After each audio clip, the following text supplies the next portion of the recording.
Do you know which sport was inspired by a children's game called Duck on a Rock? A sport of which the original equipment was connected to peaches. A sport invented in America by a Canadian physical education teacher. One that became an Olympic sport in 1936 and is a multi-billion-dollar business today. Find out all about it in this video. And if you're new here, do subscribe to The English Nut. Thank you.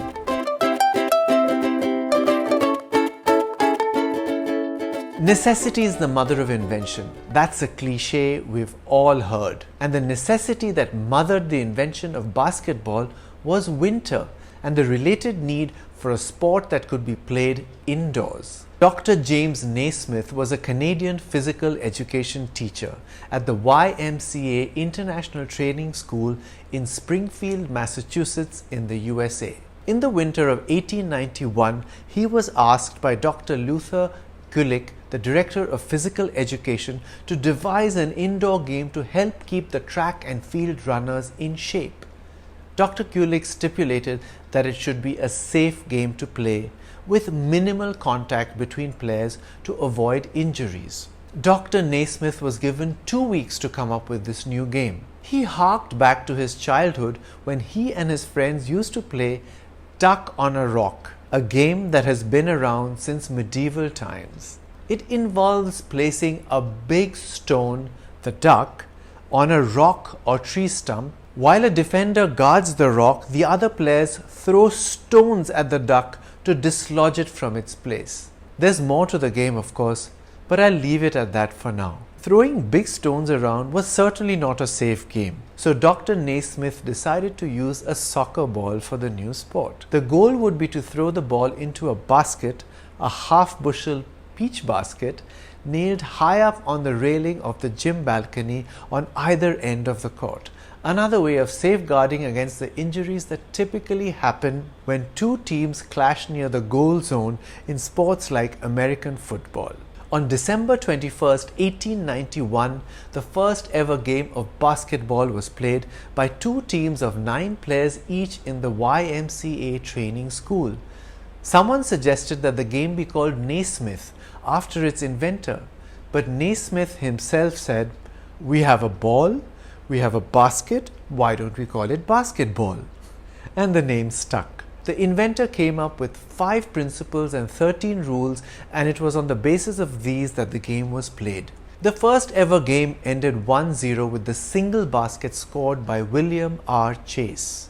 YMCA stands for Young Men's Christian Association. Founded in 1845, this global organization believes in serving Christianity by promoting a healthy mind, body, and spirit.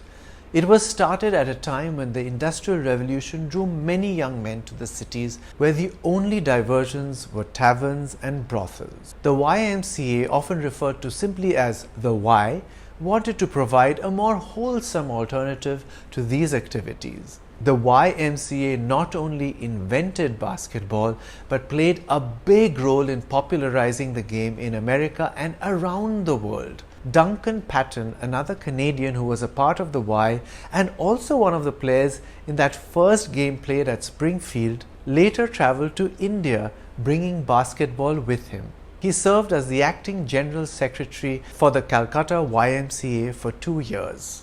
Curiously, the peach baskets used in the early days did not have holes in them.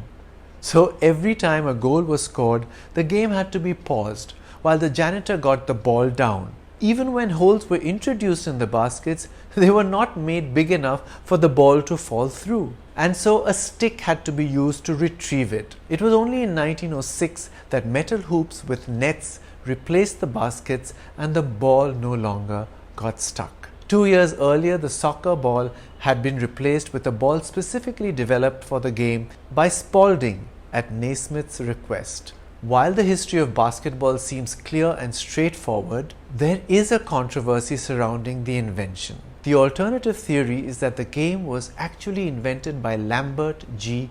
Will, a director of a YMCA in Herkimer, New York, well before Naismith's famous first game. The main piece of evidence is a photograph of a basketball team in Herkimer from 1892. The intriguing part of it is that the ball in the picture has 1891-92 written on it, implying the team was around in 1891 and therefore could have played basketball before December of that year, when Naismith is supposed to have come up with the game. Of course, Lambert G. Will himself never claimed that he invented basketball, which kind of weakens the theory. Nevertheless, even today, there are people who insist that Will was the inventor and that Naismith stole his credit. 1936 was a significant year for basketball as it debuted at the Berlin Olympic Summer Games as an official medal sport. The Berlin Olympics were nicknamed Hitler's Olympics because these games were hosted by Nazi Germany. There were many groups and individuals in America and other countries who wanted to boycott these games, but ultimately 49 countries including the USA participated, leaving behind Jewish athletes so as not to displease the Nazis, which was a shame. Coming back to basketball, the final Olympic gold medal game was played outdoors between the US and Canada on a rain-soaked clay court at the Berlin Tennis Stadium. This was probably the last time ever that international basketball was played outdoors. It was so wet that a journalist commented that it was almost like watching a water polo game. The Americans defeated the Canadians in this final game.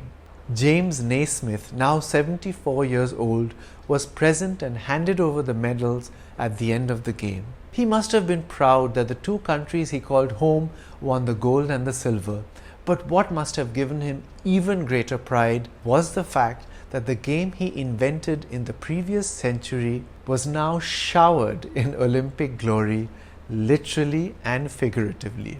Despite the soggy final and the shadow of Nazism, the 1936 Olympics were a significant moment in the growth of the popularity of basketball in the global arena. And today the number of people who play the game around the world is estimated at 450 million plus.